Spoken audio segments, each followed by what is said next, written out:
Case ताईं भॼंदो कंदार जिथे बि ॾिठोमांसि हिकिड़ी गोली जो शिकार कंदो बसि नौकरीअ खे त ख़तरो न मां को कानून ॼाण हा जो नौकरियुनि जा कानून ॼाणा थो। पहिरियां गुलाब जे पाणीअ सां कुरड़ी करे मुंहिंजी फिज़ा जो नाव वठी कर। अस्सलाम वालेकुम हाज़रीन ऐं नाज़रीन तव्हांखे अपडेट्स ॾींदा हलूं चंड ग्रहण ड्रामे जी नेक्स्ट एपिसोड जी अपडेट्स। छा नेक्स्ट एपिसोड में शायद वाकई पंहिंजी मासी ऐं जेको आहे फिज़ा ते तशद्दुद कंदो हासिल करण जे लाइ, या इन्हनि खे घरां निकाले ॾेई छॾींदो। जंहिं घर में ही रही रहियो आहिनि त उहो शाहिद जो आहे। छा अचण वारे एपिसोड में हाणे सनम जी बि ड्यूटी तेल थियण वारी आहे या न? बिल्कुलु दोस्तो तव्हांखे ॿुधायां त हाणे जेका वार्निंग ॾेई छॾे शाहिद, इहा बिल्कुलु सही ॾिनी आहे हुन। हाणे हू आख़िरी वार्निंग ॾेई रहियो आहे त मुंहिंजी ॻाल्हि मञो, फिज़ा जी शादी मूंसां थिए।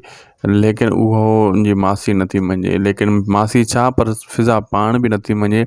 अचण वारे एपिसोड में हाणे शायदि सख़्ती कंदो हिननि जे मथां। ॿी तरफ़ जेको आहे कमदार जा माण्हू जेका आहिनि, यानी वाठा, उहो त कुटको खाई आया नवाज़ खां।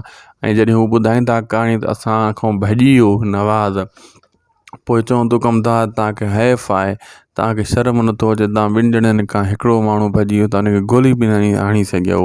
ऐं ॿी तरफ़ वाठा चवंदा हाणे हिकिड़ी गोली हणंदासीं जे असांजे हाणे साम्हूं आयो ऐं जेको आहे न मजू गुबजू सभु जूं ॻाल्हियूं करे उतां चलता बनता आहिनि। ऐं टी तरफ़ दोस्तो तव्हांखे ॿुधायां त हाणे वीचारो तव्हां ॾिठो आहे खट भेरो थी चुको आहे। ऐं जेको आहे यूसुफ उनजी ज़ाल जेको आहे नथी मञे ऐं चए थी हीअं मूंखे तलाक 20 लख फलाण टीर मटीर।